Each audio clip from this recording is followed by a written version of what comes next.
I got the Chevy back in here today, and this time I'm going to be replacing the injection pump. So this is got the 6.5 diesel in it. I've already got the part of the intake off right here. That normally would be hooked up to the turbo right there. So this one is a 93 Chevy 2500, and I'm trying not to break that little boost line I got on there. All right.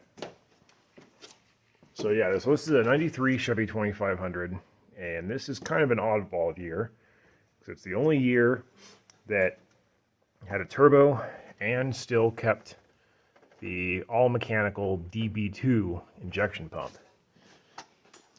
So the reason I'm going to be replacing this is I'm at least 99% sure the injection pump failed. I was cruising along the highway. I had to slow down at one point, and when I went to accelerate again, I just had nothing. No throttle response. Nothing. Coasted off the side of the road, and truck just died and would not restart no matter what I did. Even shot some starting fluid down there, which, yeah, you're not supposed to do that, but was kind of doing whatever I could to try to get it running, and had nothing. Had it towed back to my place, and I checked things over. Got fuel from the lift pump, getting up to the injection pump. Got plenty of fuel there. Lift pump's actually fairly new. I've went ahead and I ditched the stock fuel filter. Got a cat filter on here, which is not very old. I only have, maybe a few hundred miles on that filter. So I don't think it's anything to do with fuel delivery up to the injection pump. And so yeah, I'm pretty certain the pump itself has failed. So I've got another one here that is used, but it's told it doesn't have a lot of hours on it. Should be good to go. Go ahead and start pulling this one out of here and get that replacement set up in here. But yeah, I'm gonna pull this off, and I think I might tear this pump apart and see if I can find anything obvious that failed in there.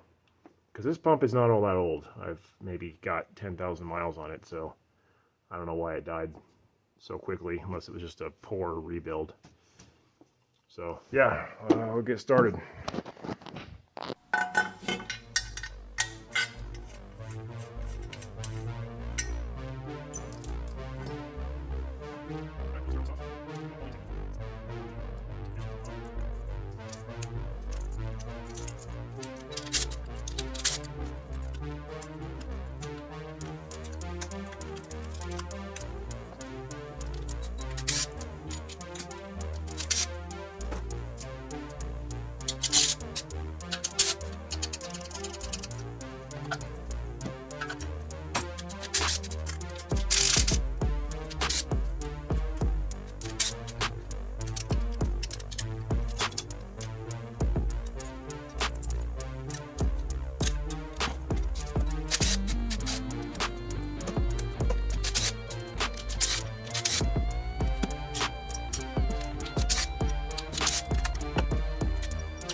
Alright, now move the fuel lines here. So, in order to get the pump out, there is a few sets that have to completely come out here in order to have enough room to, for one, get to the lower fuel lines down here. You don't have a whole lot of room to work with the other one's hanging here, and then you need enough space to slide the pump back to get it out of the valley of the engine in here. So some people just bend these out of the way after they unbolt them. I don't like doing that. So I'm going to unbolt them from the pump and then from the injectors. And there's a few you can leave that you don't have to take off completely, but some of them do have to come off all the way. So go ahead and get started on taking these off.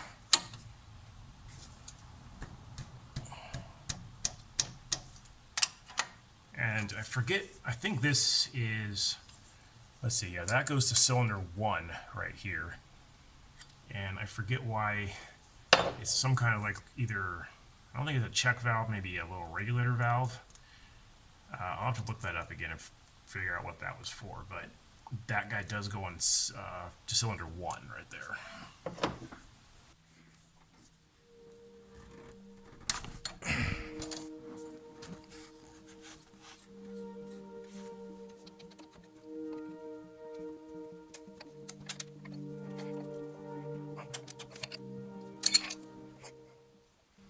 So in order to have enough room to get in here and get to the lower fuel lines, I'm going to go ahead and unbolt these down here at the injectors.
Okay, so now that all these lines are off, got to go ahead and pull the oil fill neck, and we're going to access the bolts that hold the pump to the timing gear through this little hole where the oil fill goes.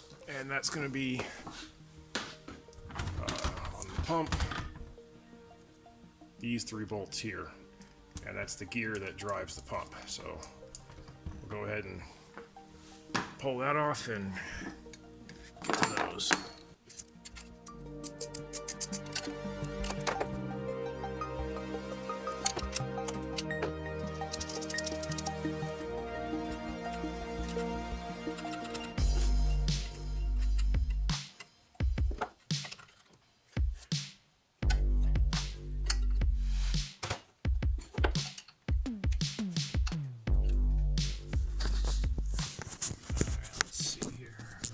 Get a good view in there. Alright, yep, and there you can see, you probably just barely see the bolts, and that's the gear right there that attaches to the front of the pump.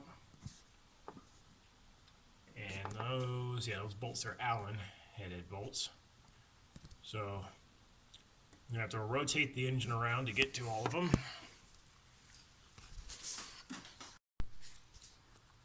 Alright, so to get to these, you can just put a ratchet on the alternator, and there's enough tension on the belt that it'll slowly turn the engine over so that you can get access to these bolts. If I turn the alternator around, that'll get that bolt lined up, so I can get to it. You gotta kind of get to, might be able to get 2 at a time, but generally 1 at a time. Turn the engine, get the next one, and just keep going around.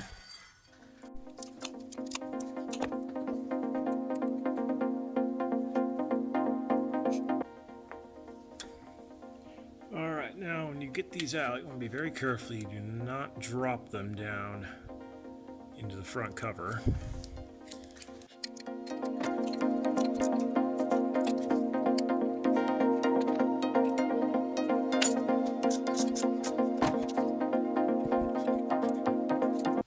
Alright, that's all three of those.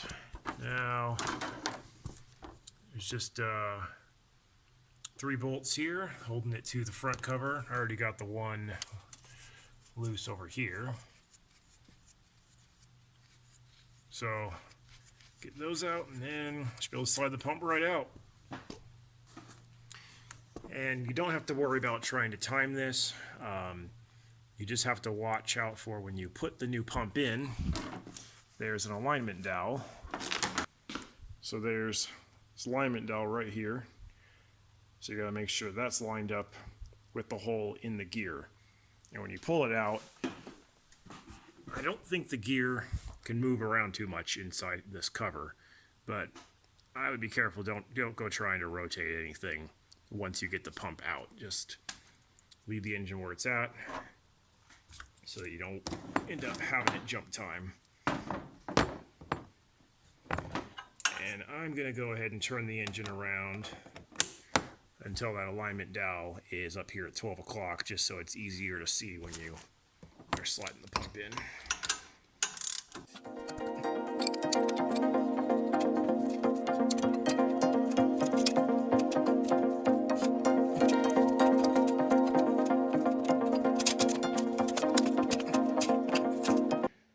So I went ahead and unbolted the top cover off of, this is the old pump I just pulled out, and I think I found out why it failed. That is the fuel shutoff solenoid, and it has blown apart internally.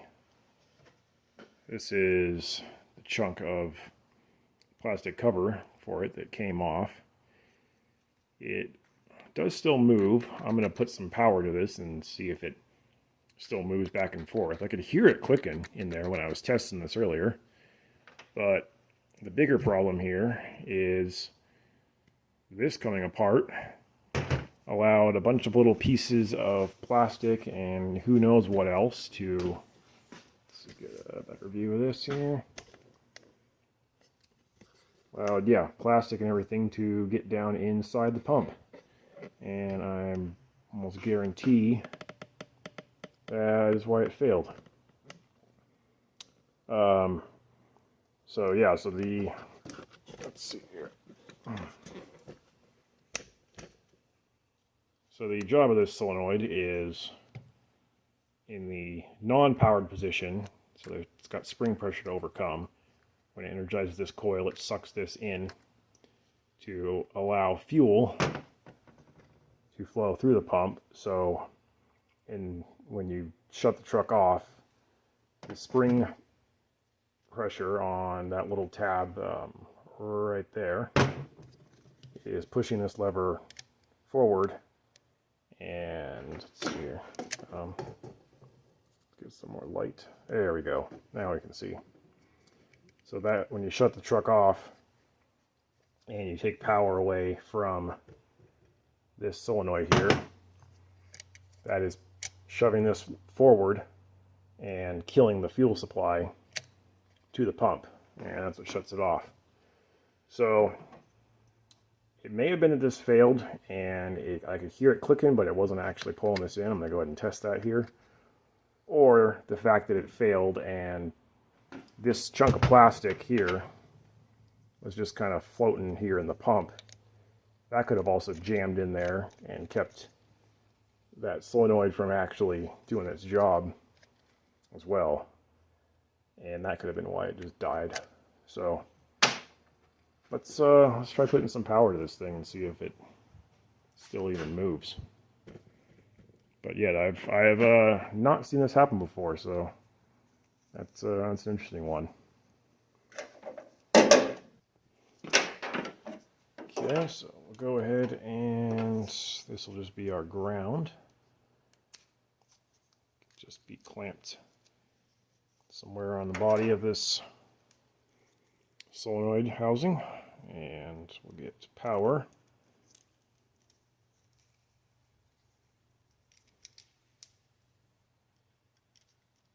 Clamp that on there to power it.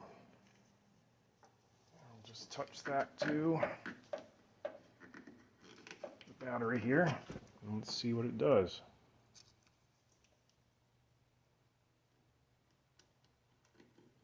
Nothing. Surprised I was still hearing it click earlier. Oh, it's trying to move. Okay, yeah, so there's the actual ground stud. Power ground. This is power going to the solenoid. Hook that to the battery here. I can feel it trying to move.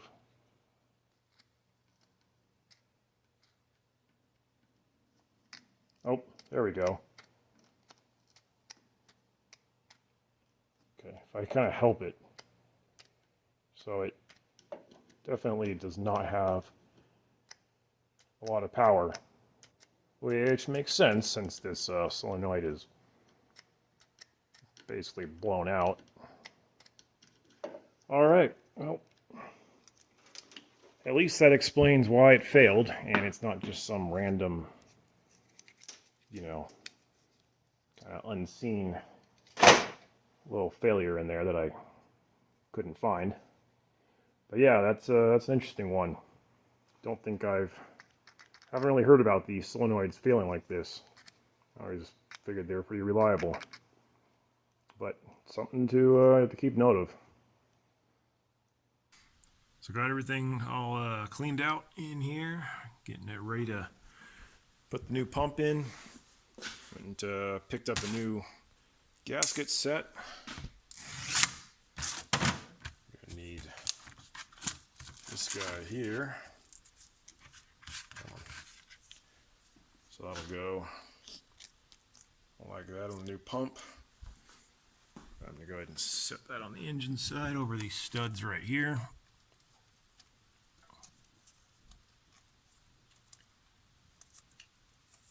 Alright. Okay, now ready to go ahead and drop the new pump in there.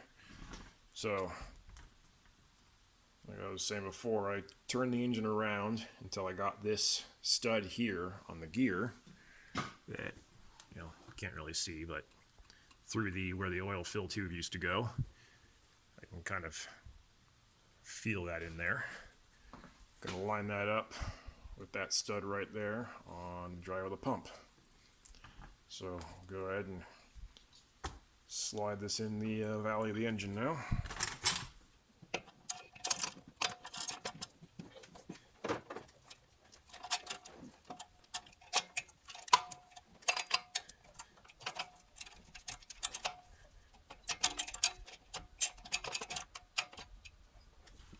Alright, now here's the part that's tricky. It's trying to get in here and get that pin lined up. I'm off just a little bit here, so I'm going to try to carefully turn the engine over.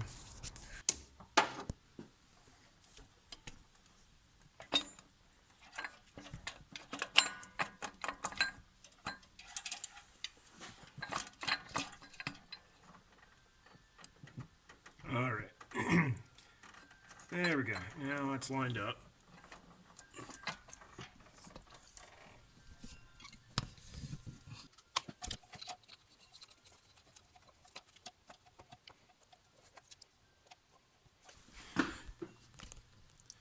Alright, and when you're lining up the fuel pump in here, there is that little line right there on the pump. You got a line on the engine, or the front cover of the engine.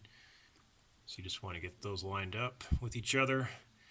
Alright, so this is me from the future. So just want to clarify how you set the timing on the pump.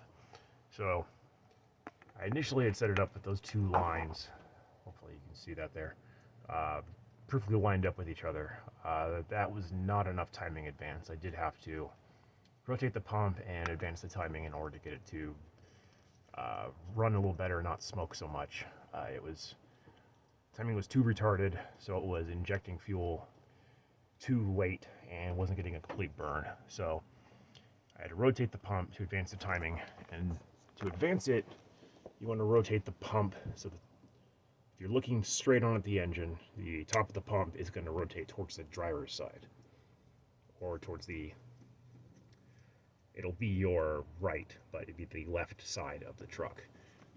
So if you're standing looking at the pump from the front of the truck, you're going to rotate it clockwise. Yeah, easiest way to think of it is just rotate you're going to push the top of the pump towards the driver's side. If you're, in a country where the driver's side is on the left-hand side of the vehicle. So that's the basics of advancing the timing on these pumps. I've only ever had to advance these. I've never had to try to retard them. Usually doing that causes it to run worse and make less power. But you can maybe see the two lines there and see how much I've advanced it. It's not a lot. Maybe like a millimeter or so past the marking that's on the front cover of the engine is where you want to go.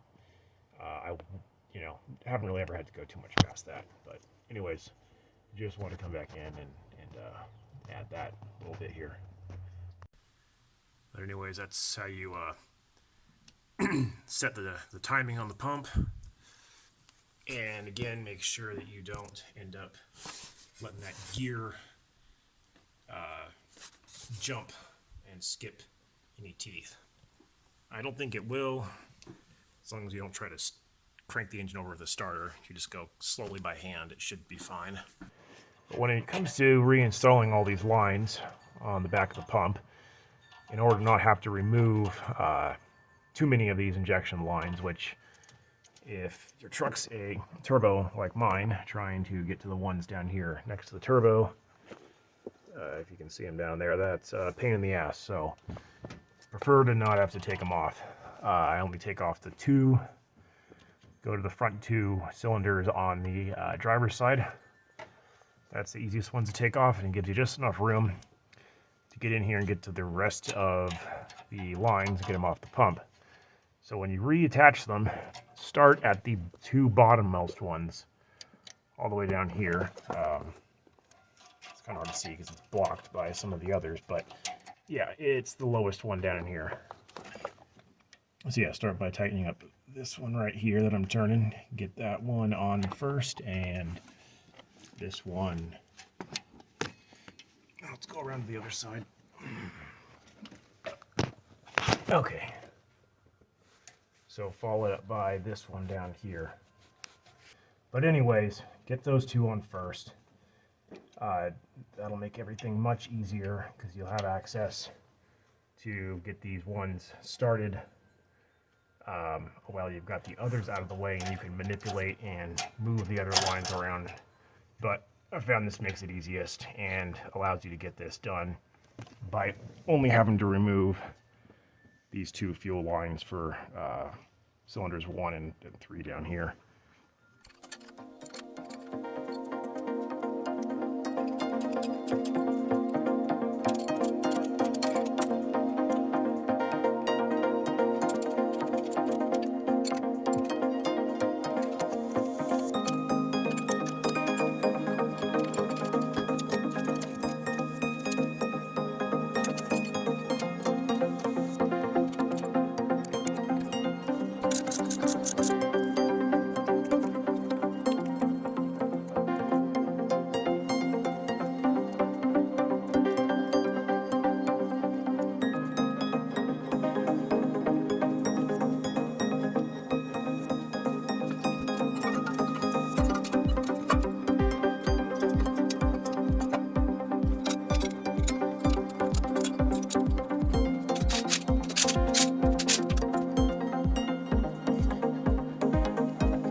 Got it back together. So let's go ahead and try and start her up, and yeah, hopefully I didn't fuck something up and it runs away and blows up on me. So, to start off, we're going to need to get some fuel up to the injection pump. So normally you have to crank it over long enough to build enough oil pressure for the oil pressure switch to kick on the lift pump and start delivering fuel up to the injection pump. But I wired in this little auxiliary switch here, and I'm sure you can hear that pump clicking away down there. So I can get some fuel building up and hopefully get the injection pump filled, so I won't have to crank it over for quite as long before it'll start. I'm not seeing any leaks yet, so that's a good sign. And I should start to hear the tone of that pump shift a little bit once it has delivered enough fuel up here to fill everything. So I'll let that run for a little while. And to help bleed a little bit of the air out of the system, and go ahead and crack open this bleeder valve here. That's teed into the supply line. Normally, when you replace your fuel filter, you'd open that up to bleed the air out of it. So, alright, starting to get some fuel. Yeah, got fuel coming out there. Okay, sounds pretty good now. So let's go ahead and crank her over. This here.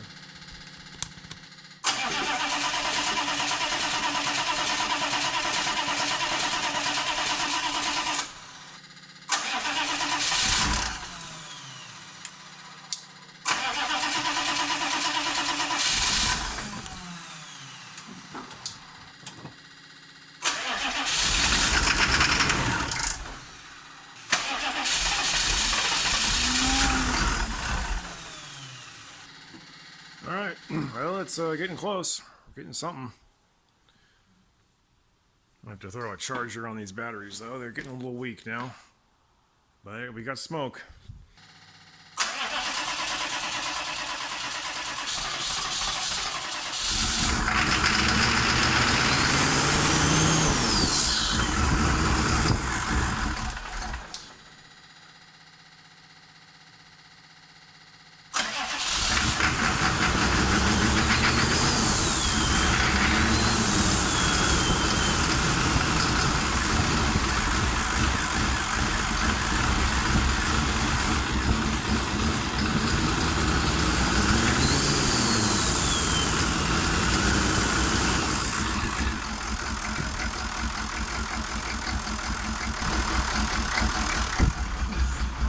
Well, she runs. Smokes like a bitch right now.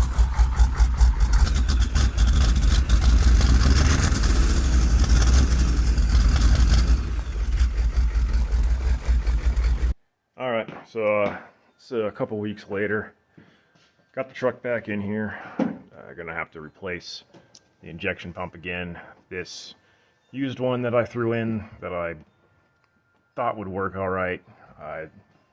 Turns out it's got some problems as well.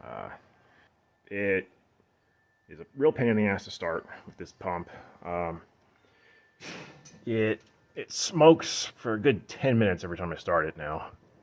And once it does start running, if you shut it off, even when it's hot, and try to restart it again, it's got a real long crank before it'll finally start. It takes, you know, good 5-10 seconds of cranking before it'll finally fire off.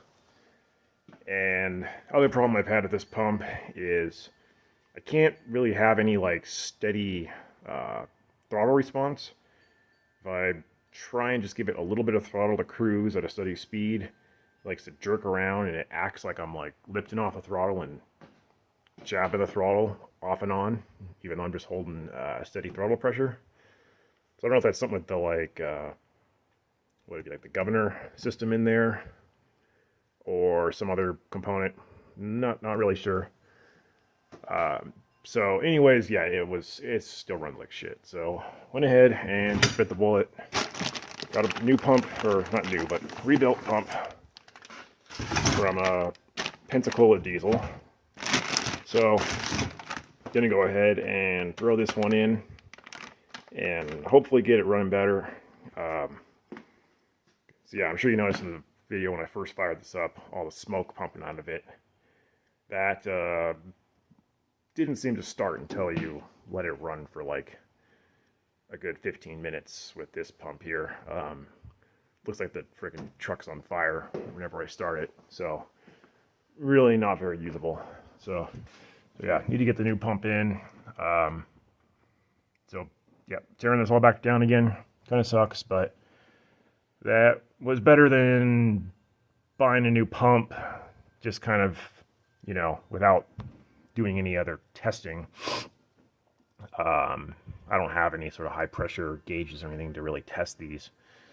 So easiest way for me to test was throw a pump that I knew kind of worked in here, at least make sure the thing ran.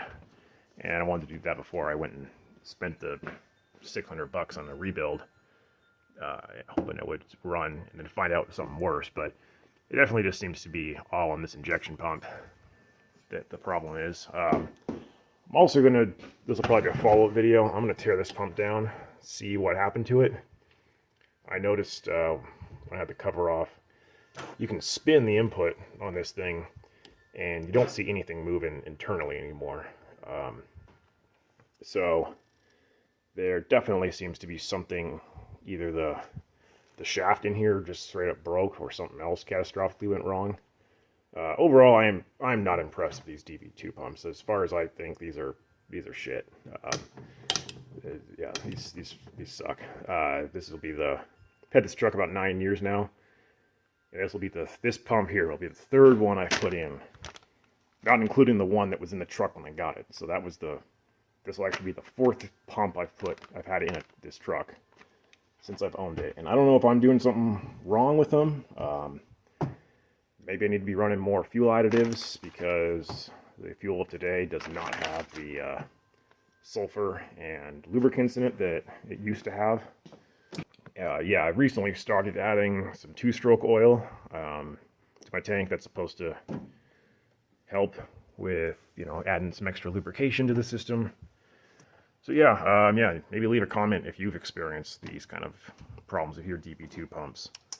I don't know if it's common to go through them that often, and yeah, and replace them every 3 years. It's not like I'd put a lot of miles on this thing. I only drive this truck when I'm hauling, when I need a truck, when I'm hauling something. This is not a daily driver, so I only put maybe, I don't know, 3,000 to 5,000 miles on it a year, and it's been going through that many pumps.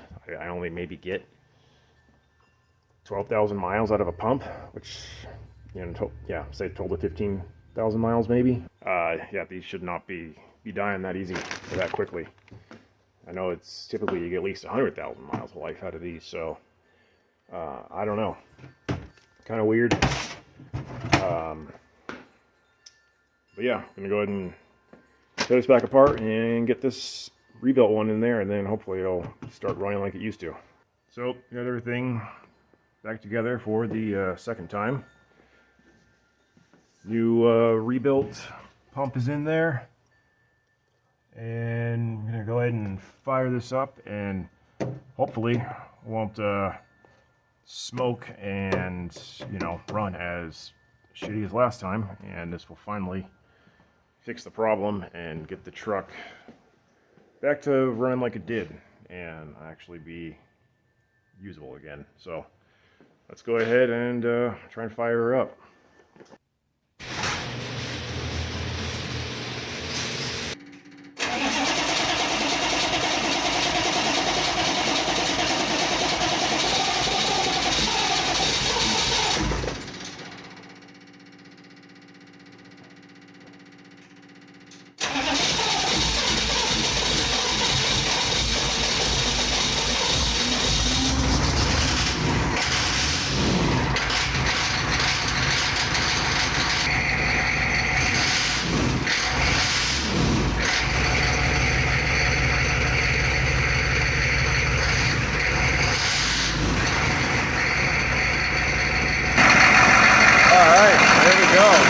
better than last time.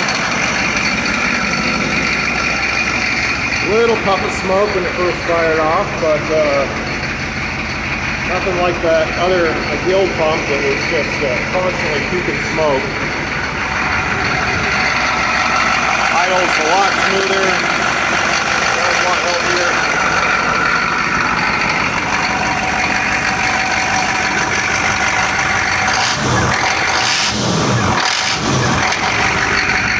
Yeah, sounds real strong now.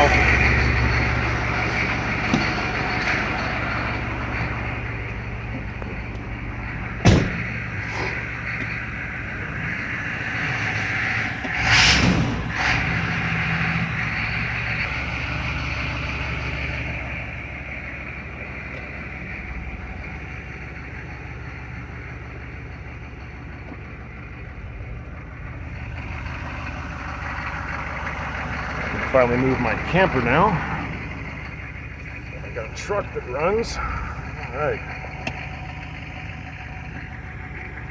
Yeah, this is running much better. Not afraid to start it for fear that someone's going to think my garage is on fire because of all the smoke puking out of this thing. It's time to take her for a little spin around the block and see how she runs.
That seems to have taken care of the problem.